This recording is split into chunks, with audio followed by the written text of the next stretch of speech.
So ayan guys, this is my second day and ano oras na ba? 7 a.m. and breakfast buffet kami dito sa hotel. So ayan, sige, tara.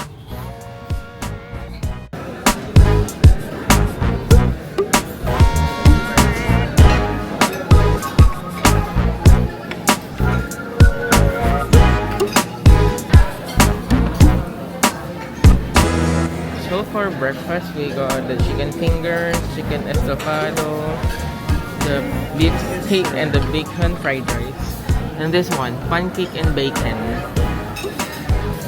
I got this necklace dun sa mga bata sa labas habang kumakain ko today sa may Timol, sa may Piri-Piri, ay, sa Spiceberg. Binantahan niya ako ng is 75 pesos. Pagka-shows. Okay naman. Siya naman daw yung kumuha. Cool.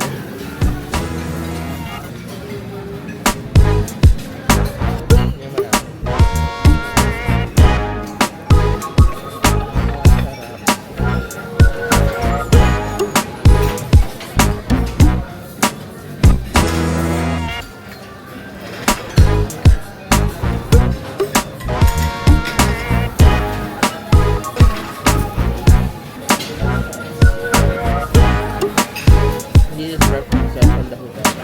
From the station there.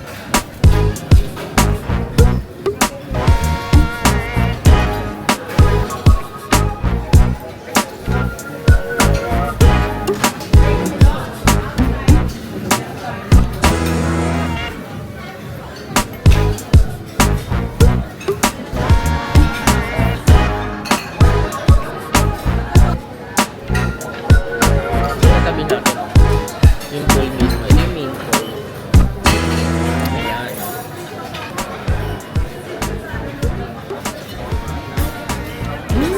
The breakfast is from 6:30 to 10 a.m.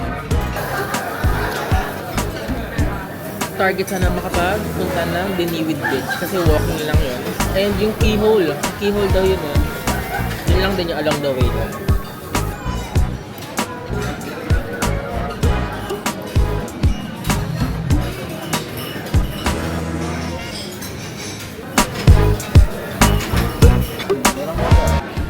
Sarap, beef steak.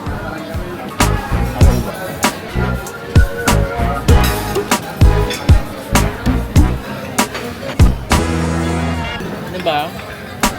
Bumaga.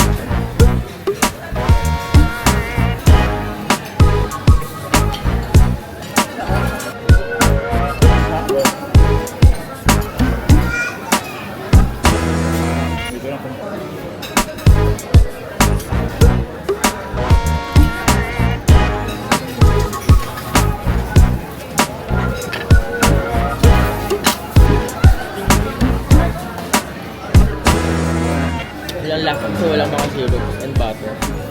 Pero ayoko kasi.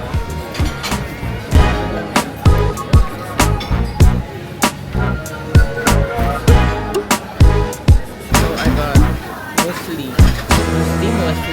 I got fruits, banana, pineapple, watermelon, and sliced cheese.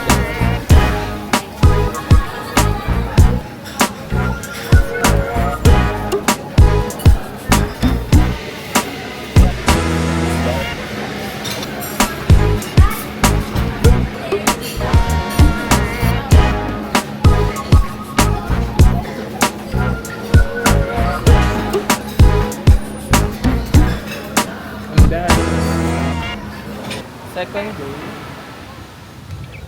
we're gonna walk through the sounds of stations pala ng Boracay.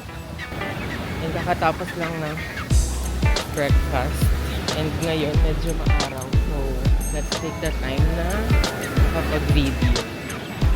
Subukan ko ipakita sa inyo yung situation ng Habagat season. This is my first time at Habagat agad.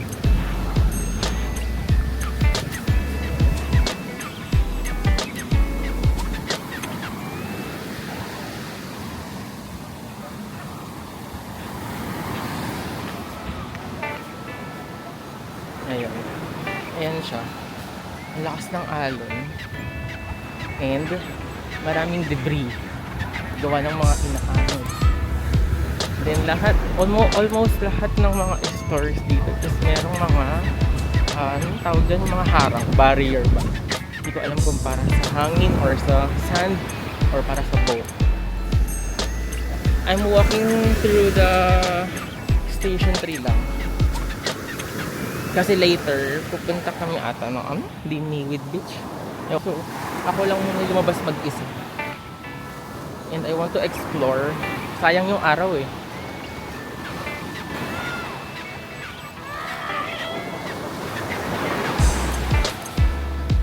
Well guys, for first time, I was really amazed. Ang ganda ng Boracay kahit habagat season. Ang ganda-ganda, promise. I didn't expect na ganito kaganda yung sand dito. Ang pino. Incomparable talaga sa mga ibang napuntahan na White Beach. Ay, ewan ko na lang. Since first time ko, I am really amazed. And feeling ko may in love na ako dito sa Boracay. And alam nyo guys, napansin ko lang lagi nag-iikot yung mga police dito. Ewan, kita ba sila? Ayan, lagi silang nag-iikot 24/7. Ayan, nandito na ako sa Ocean Blue Beach Resort.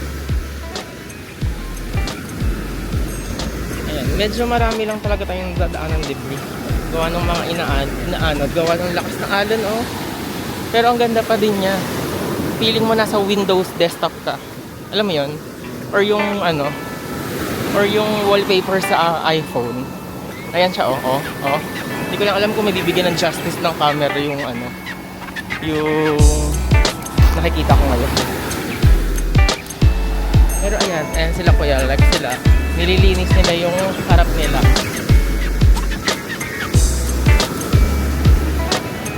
Nakakainis, ang ganda, sa totoo lang. Lumulubog yung paa ko every step. Sa sobrang pino ng sand. Well, this is just station 3 ha. Hindi pa ako nakakapunta ng station 2 and 1 ng maaraw. Kasi kahapon nung dumating kami dito, lakas ng ulan. Yung biyahe namin tumagal ng almost 1 hour and 30 minutes. Gawa, ang tagal namin sa taas. Ang tagal namin sa ere. So, ayun nga pala guys. Pag makahanap lang ako ng spot dito, try natin mag-rundown ng mga nangyari yesterday. Dumating yung iba kong friends. 6 PM sila dumating. I don't know what to see na dito kasi I'm not really familiar naman talaga. Though sinasabi nila, parang after ng station 3 is station X if we go further. But I'm not sure.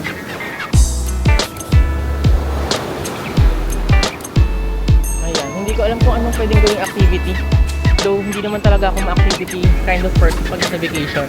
I just want to relax. Though since it's our first time, try natin humanap ng activity.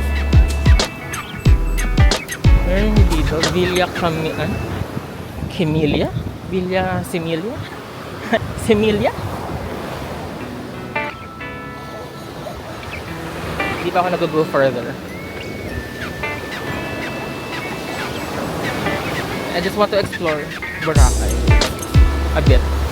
But sayang ngayong araw, diba? Minsan lang to. In habagat season.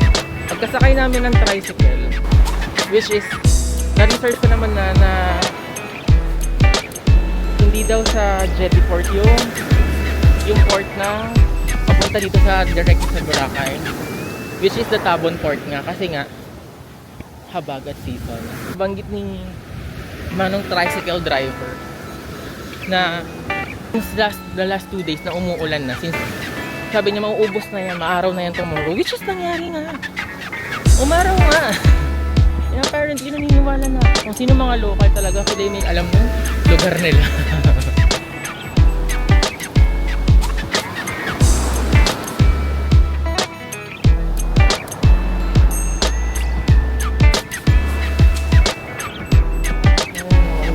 Dagat. Parang gusto kong pumunta doon sa rock formation na yun.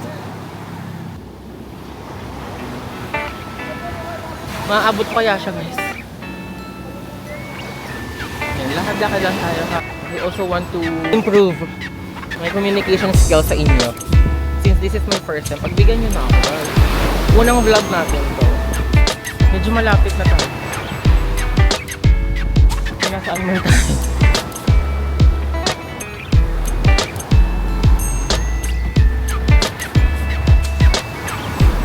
Ang lakas ng hangin. Sana naririnig niyo ako. Ang ganda. Try natin mag-take ng pictures. Ang ganda dito.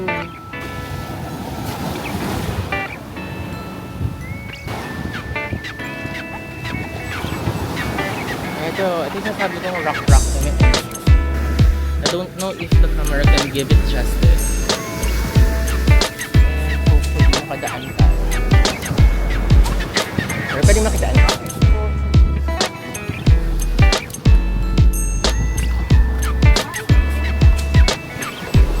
Ito siya. Ganda dito. Para sariling place mo siya.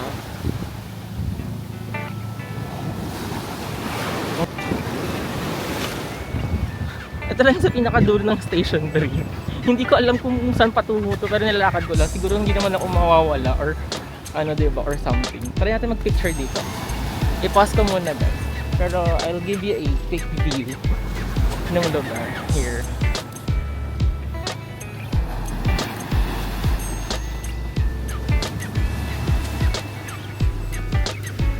Ano siya, oh. Ito yung sabi parang keyhole or something. Kailangan mo yung kahit maliit ka. Okay, pero ang ganda niya. Yan, so we're going to Station 1 to swim!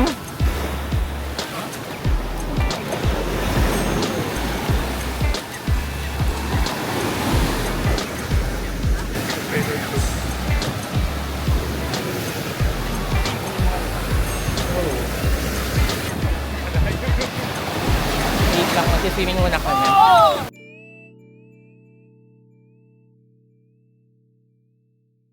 Natin yung kaibigan ko nagpapahena. Tingnan natin kung anong kanyang progress.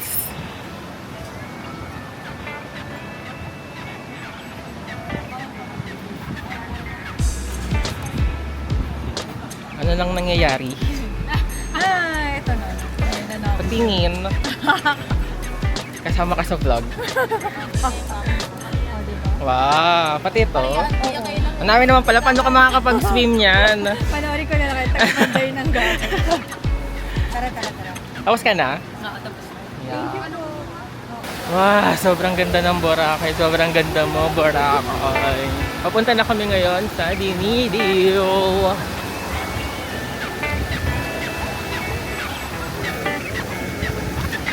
Asan yung Jonas? Ah, ito yung Jonas. Ay, nagki-crystal kaya. Mga photographer natin.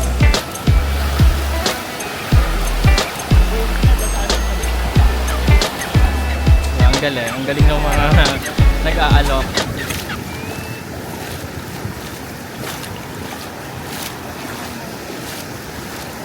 Background music. Let's skip to the good part.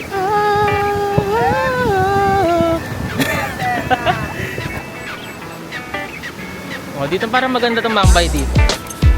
Nasa silong ka. Okay, so if we're going to Diniwi, bibili muna kami ng Jonas. Try lang namin. Kasi sikat to. Ewan ko kung kita ba?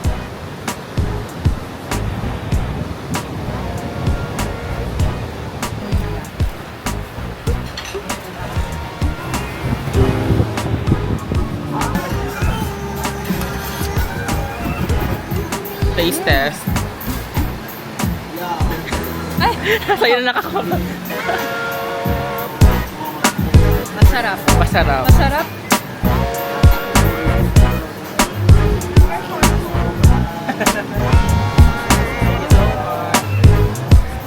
Ano tawag dito?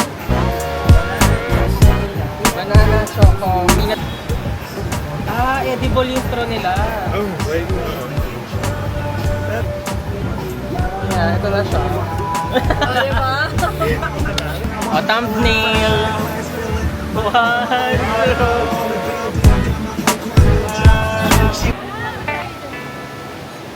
Okay, Willis Rock.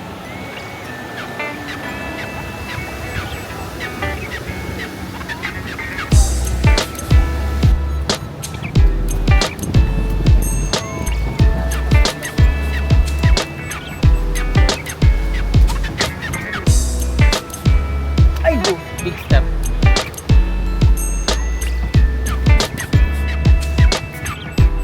Ito ating papunta ng Diniwit Beach. Malalakarin natin to. Go! Ang tagal namin nakarating dito. Sobrang dami ng stopover namin. Wait lang, ang gulo ng buhok. Kasi nag-swim ako sa may bandang Prime. Ang ganda kasi ng tubig dun. Kaya yung buhok. Hindi ko na maintindihan.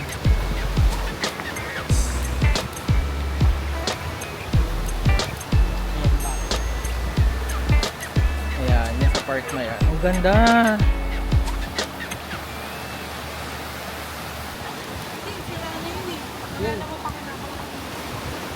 Oh, ayan.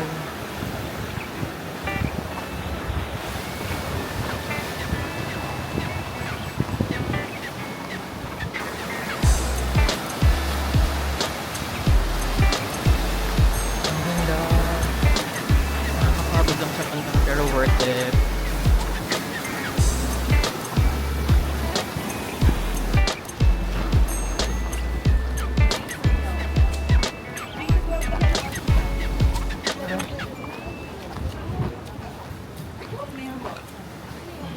Ano meron? Wala.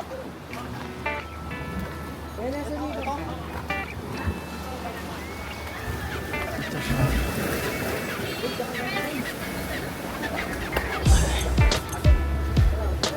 Mag-iingat ka lang. Pero wala naman something.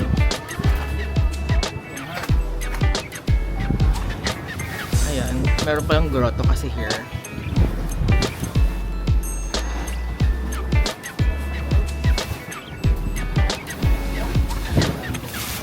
It's giving.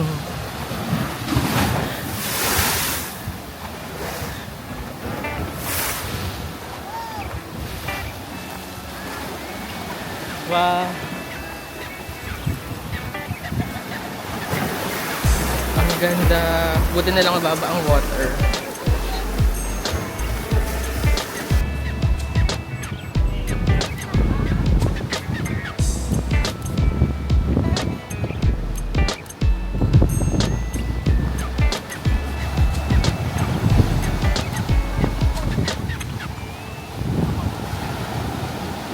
Pero parang ayoko magligo. Ito lang ang current situation here. Ang daming tao. Instagrammable kasi ito compared sa mga stations 1, 2, and 3. Pero sacrifice yung pagpunta. It's tiring.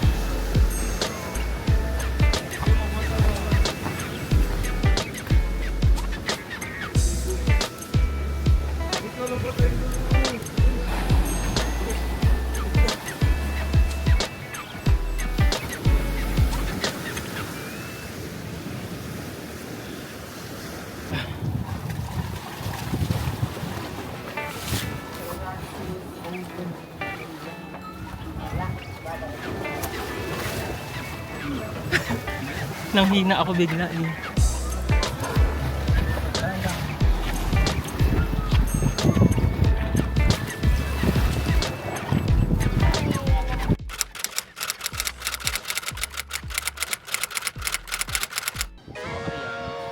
Doon na kami kakain sa Little Touch.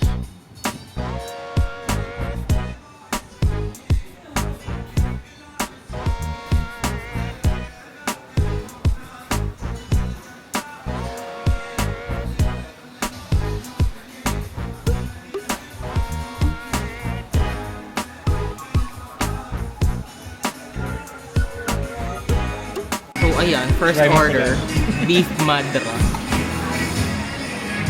Baka lang agad.